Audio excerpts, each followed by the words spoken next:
It is Monday. I have a navel. Let's do some gazing, right? Cheers.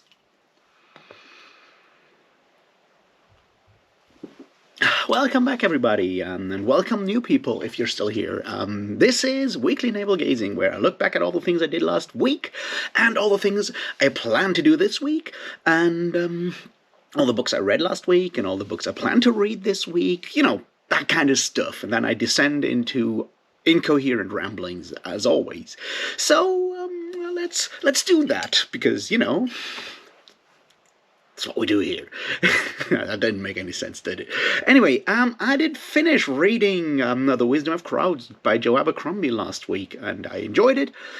Sadly, the discussion on Jolene's channel didn't happen again for, well, personal reasons, very understandable, all of that.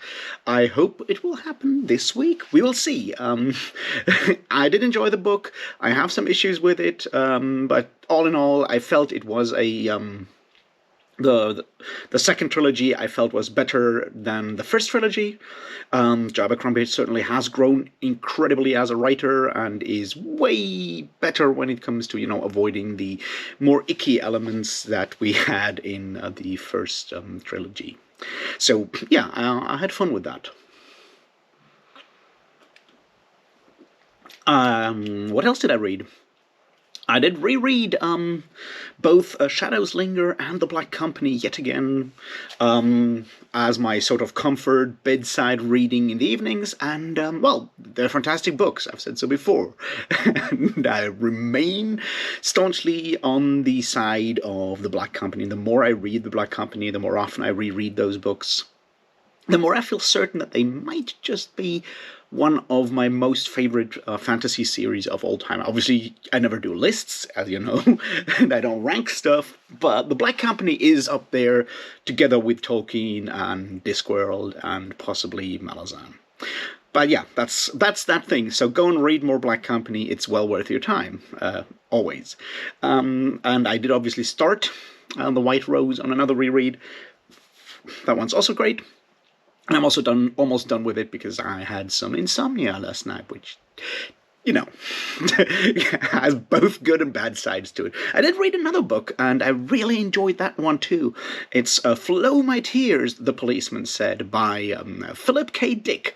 And in general, Philip K. Dick is obviously a fantastic author. I had, you know, it just jumped back on my radar after the conversation I had with Varsha from Reading by the Rainy Mountain.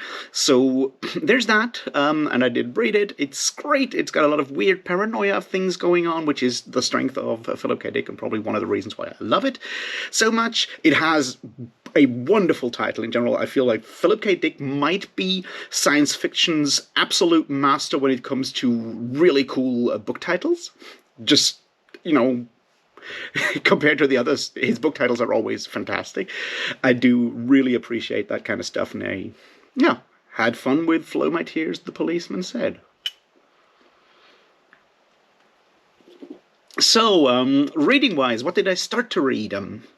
I did start Tigana by Guy Gavriel Kay. You know, I said that I want to read all of Guy Gavriel Kay's novels this year, and after I finished the Fionnavar Tapestry 2 weeks ago, a week ago, whatever, this is Tigana's turn.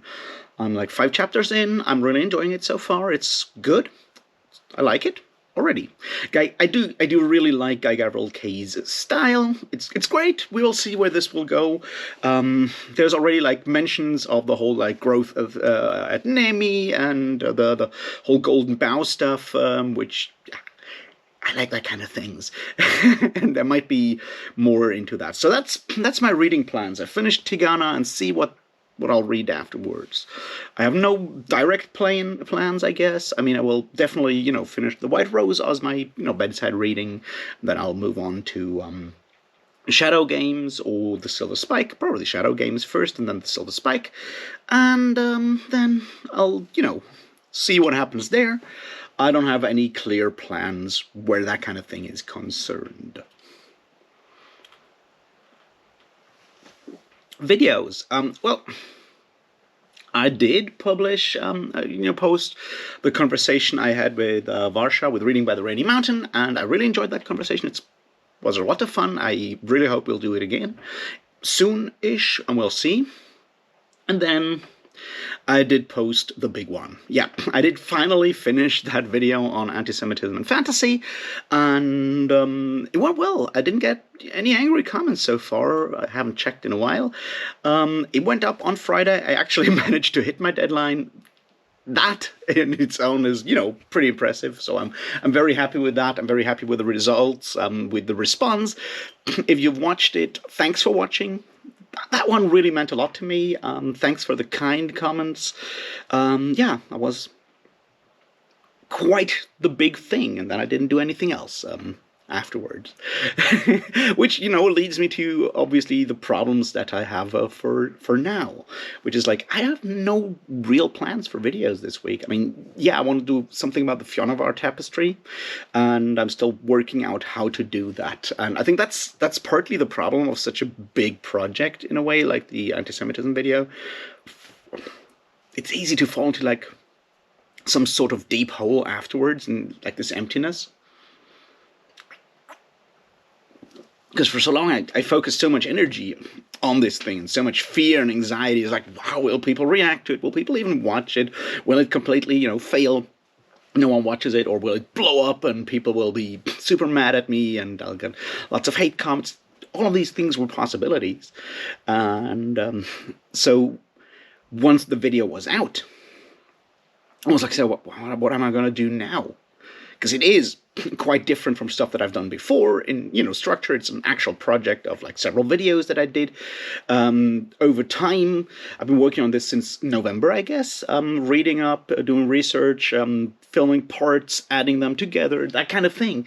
And I'm like, so is that? And then I'll just, return to doing, I don't know, shorter videos? How will that happen? And I still don't have a full answer for that one. Obviously, going back to something like this, and there are technically further explorations out there beyond just going through the history of anti-Semitism and how certain stereotypes show up in fantasy books that I want to go through in the future. Hopefully those videos will take less time. That will be great. But yeah, I don't think I have the energy, for every video I do to just take like 3 months of work and just sit down and research and so forth.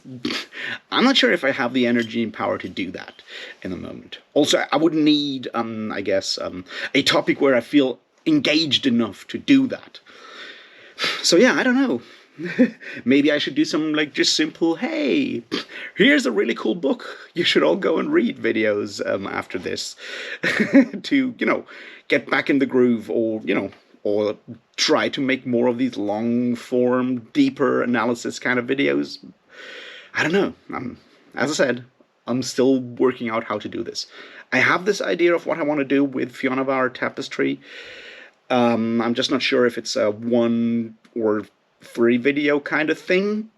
Because I want to look at how the Fionavar tapestry can be used to look at 3 different approaches or layers to fantasy literature. That's my goal with this.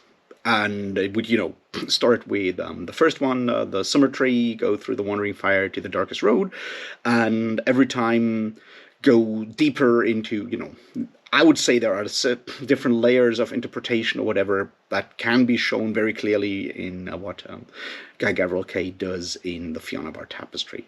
So that's my idea. I'm just not quite sure how to do it in videos. We will see. Maybe inspiration will strike me at the speed of beer.